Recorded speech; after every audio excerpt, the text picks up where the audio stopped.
상한 갈대를 꺾지 않으시고 꺼져가는 신비를 끄지 않으시는 주님, 육신의 생각을 버리고 오늘 주신 말씀을 깨닫게 해 주시옵소서. 말씀의 영, 찬양의 영, 기도의 영, 전도의 영을 또 주시옵소서. 세상 것으로 불타지 않게 하시고 사명감으로 불타는 가슴이 되게 해주시옵소서. 영적으로 깨어있는 저희들이 되게 해주시옵소서. 시간마다 분초마다 함께 하여 주시옵소서. 옷을 찢지 말고 마음을 찢게 해 주셔서 주님의 뜻은 어디에 있는지 깨달아 알게 해주시옵소서. 성령의 운행하심 있는 저희들이 되게 해주시옵소서. 지금 시작 시간입니다. 마치는 시간까지 성령님께서 인도해 주시옵소서. 감사드리며 예수 그리스도 이름으로 기도합니다. 아멘. 자, 오늘 주신 말씀은 마음이 공고하고 우울할 때 나는 내 마음이라고 내 마음의 전체라고 말할 수 있습니다. 내 마음이 우울할 때 내 삶 전체가 무너지는 것입니다. 모두 우울증에 체험해본 사람이 있을 것입니다.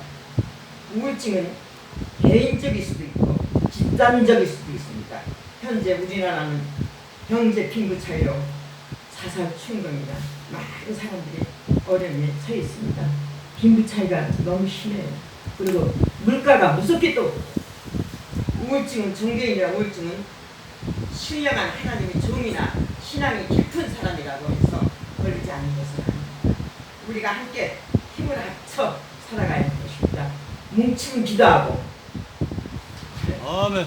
또 서로 떨어져 있으면 전도해야 하는 것입니다. 아멘. 한 사람이 1,000을 쪼으면 두 사람은 10,000을 쪼는다고 했습니다. 연합하여 합한다는 것은 참으로 중요한 것입니다.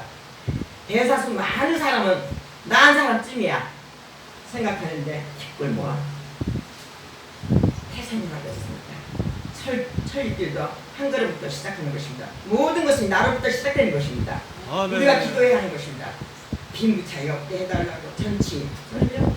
즉 몇십 년을 나라를 위해서 기도를 합니다. 다 그렇게 했지만 나라뿐만 아니라 세계적으로 다 기도를 해요.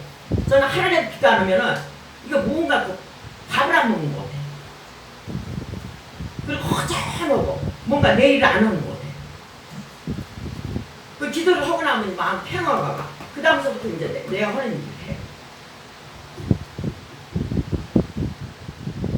말씀한 능력으로 연합하여 선을 이루게 은혜를 받게 해달라고 기도를 드려야 하는 것입니다. 우리나라 자살수가 전에는 40명이라 그랬는데 이건 40명이 넘어요. 한 70명 가까이 된다고 그래요. 지금 이게 18년째 세계 1위. 요즘은 지금 청년들이 자살을 죽죠.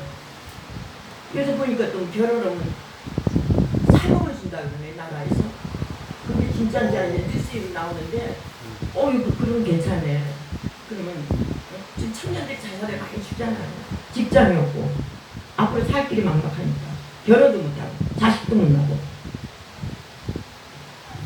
구약 시대에 보면 위대한 하나님의 종 엘리야가 한때 우울증에 걸려서 죽기 소원하는 데도 있었습니다. 마음이 우울할 때 이유가 있습니다. 마음이 감당할 수 없는 충격을 받았을 때 순식간에 낮춘데 우울해집니다. 저는 그런 충격을 한 몇 번 받았어요, 사실. 그래서 우울증에 걸리는구나 하는 걸 제가 그걸 좀 알아요. 겪었기 때문에. 가든 유다는 예수님을 타고 십자가에 못 박힌 것을 보고 그 길로 목매어 목숨을 끊었습니다. 아무리 하나님 믿는 사람이라도 큰 충격을 받으면 우울증에 걸리는 것입니다. 또한 심한 스트레스 받을 때 스트레스 받을 때는 막 화가 나고 감당 없어 우울증에 걸리는 것입니다. 우울증에 걸리면은 화난 데도 싫어요. 카팅을 닫아놓고 전화 오는 것도 받기 싫고 사람하고 상대도 하고 싶지 않아. 찾아오는 것도 싫고 혼자만 있고 싶어 하는 거예요. 그걸 벗어나야 되는데. 아멘. 사람들이 스트레스를 너무 받으면 회색 빛으로 되는 것이랍니다. 연구 결과. 사는 것이 죽는 것보다 못하게 느껴지는 것입니다. 저도 그런 느낌을 받았을 때가 있었습니다. 나도 막 산전, 수정, 오전, 공주전 다 겪었습니다. 가정에서 스트레스 배우자 자녀들이 겪고 있습니다. 매우 많이 받고 있다고 생각합니다. 가족 수가 많을수록 스트레스가 많고 비교적 월세집 사는 사람들 스트레스가 가장 많이 받고 있다고 합니다. 한 달에 금세 돌아와요. 우리가 지나친 직장생활, 지나친 교육생활, 경제생활 중에서 가장 스트레스 받고 있다고 합니다. 사람들이 모두도 우울합니다. 그리고 이 지하철 타고 이렇게 가보면은 사람들이 다 그 핸드폰 보고 있어요. 근데 옆모습 쭉 보면 다 지치고 우울해 보여. 자기 생각이 그럼 그렇게 보이는지 몰라도 그렇게 보이더라고요. 행복하지가 않습니다. 사람들은 옛날부터 저 잘 산다고 말하지만은 뭐 세계 뭐 6위래는요. 그렇지만 다 우울해요. 대부분이 보면. 삶이 점점 힘들게 생각하고 가정을 타게 되고 비이상적인 행동을 하고 살인하고 자살하는 것입니다. 우리가 일산 살면서 스트레스 우울증으로 친구나 어떤 사람에게 배신을 당했을 때 그 배신이 마음에 스트레스를 받게 될 때 크게 낙심되고 우울증에 걸린 것입니다. 이까짓것 별대로 되라 하면 위험합니다. 어느 병보다 우울증은 제일 무서운 병입니다. 이 병들은 사람 눈으로 보긴 하지 속으로 우울증은 눈에 보이지도 않아. 네? 병에 하루 이틀 안기고 긴 병에 효자 없다고 했습니다. 마음이 약해지고 견딜 수 없이 우울증에 걸리게 되는 것입니다. 삶이 절망에 취하게 되고 고통스러워지게 됩니다. 또 사람이 우울한 환경에 취하게 될 때 계속된 사업의 실패나 가족 간의 불화 또한 사랑하는 사람을 잃었을 때 우울증을 걸리게 되는 것입니다. 꿈을 잃게 하는 환경, 우울증에 걸리게 되는 것입니다. 여러분, 우울증은 뭐라고 말하서는 고통입니다. 우울증에 걸리면 그 속에 마귀가 와서 그 틈을 타서 마귀가 억압하고 도둑질하고 죽이고 멸망시키는 것입니다. 사람의 마음은 우울증은 꼭 마귀가 와서 같이 동반하려고 해요. 육신이 아픈 것도 육신이 아픈 것은 사람들이 보기에는 정말 금세곡을 알지요. 영어 치료받을 수 없는 고요한 곳을 찾아가야 하는 것입니다. 기도. 근데 우울증이 심하게 걸리면 기도도 잘 안 돼요. 기도 자체가 되질 않아. 그래서 있는 힘을 다해서 기도를 해야 돼요. 특히 방언하는 사람 방언을 해야 또 기도도 길게 할 수가 있어요. 나는 방언할 때 지금 한 몇십 년 전인데요. 밤 12시 자정에 기도를 하는데 방언을 꼭 터지게 해서 기도를 한 거야. 1시간씩 작정하고 12시부터 1시까지 기도를 한 거야. 작정하고 기도를 하는데 뒤에 사람들이 한 이게 동그라미 쳐 있으면 반으로 해서 여자 남자가 뒤로 날 쳐다보고 양반 자세로 앉아있는 거예요. 그게 눈으로 이렇게 보면 안 보여도 상상이 가는 거야. 떠오르는 거야. 참 신기하다. 그래서 그때 방언이 터져버리더라고. 방언이 터지는데 중국말 같기도 하는데 이 방언이 뭐 귀신 방언이 아닌가 뭐 이상하다 사람들도 보이고 그래가지고 이 방언이 어떤 방언이면 방언이 잘 터졌다 그러더라고. 처음에 중국 방언 터지더라고 내가. 그래서 그때서부터 방언을 오살기도 해서 살기도 많이 했죠. 그 묘지 오르르 방언을 진짜 많이 해서 밤 12시 땡 오면 2시, 3시에 내려오고 겨울에는 그 반짝이가 그걸 해서 감아서 추우니까 그래야 올라가고 내려가고 방언기도 내 나름대로 참 많이 했어. 방언기도를 하게 되면 회개하게 되더라고. 몰라 나만 그런지 몰라도 방언기를 쭉 하다 보면 막 회개의 눈물이 쏟아지고 아멘. 예, 그걸 이제 제가 느꼈어요. 아멘. 할렐루야. 실제 우울증을 걸리면 뿌리 죽고 싶지 않습니다. 찾아가야 하는 것은 자꾸 이제 주의 종을 찾아가서 대화를 하는데 주의 종끼리는 찾아갈 수가 없어요. 사실은 기도원이나 어디 가서 나 혼자 하나님하고 이렇게 대화를 해야지. 아멘. 뭐 하다 보면 가정에 무너졌다 그러면 그 가정에 무너진 종한테 가서 얘기를 하면 그 때려쳐버리라고 쉽게 생각을 해요.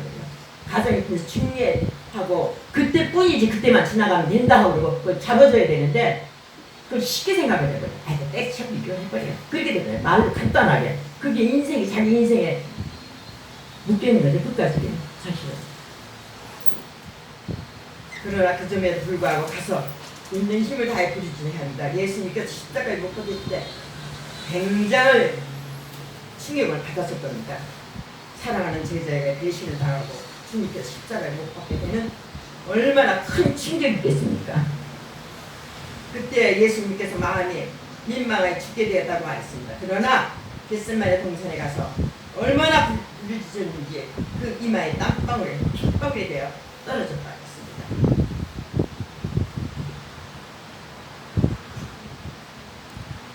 예수님도 그 마음에 우울증으로 마음에 다가와서 부정적으로 생각이 다가왔을 때가 있는 힘을 다하여 부르짖었을 것입니다. 부정적으로 생각이 들기도 하죠. 하나님 나라를 모르겠네요.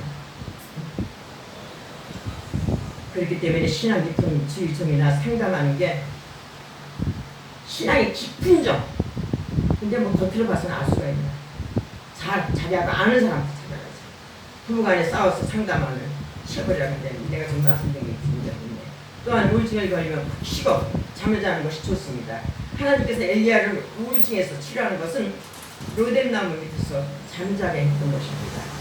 그리고 먹이고 물 마시고 또 잠을 재웠습니다.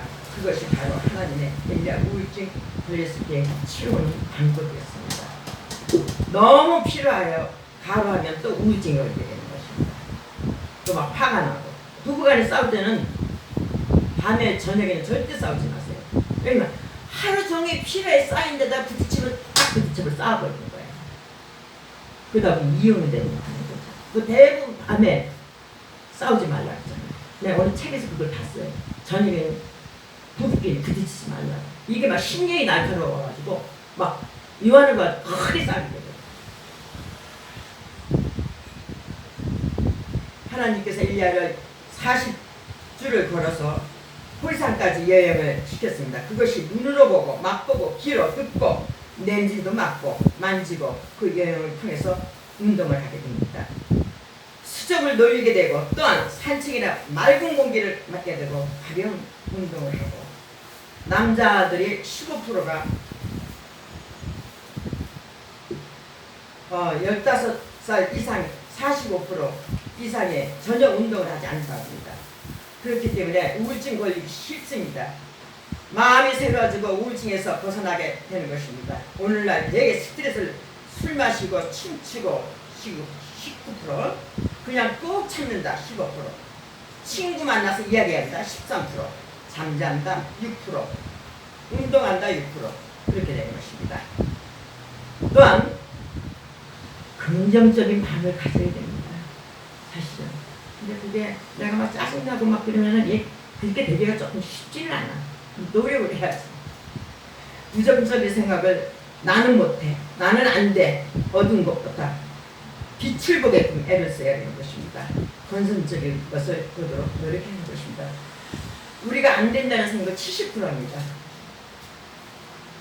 하루에 5만 가지 생각을 또 한다는 것입니다. 과학적으로 증명되어 있습니다.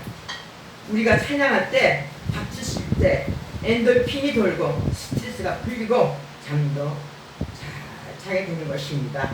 자, 찬양 한번 드리겠습니다.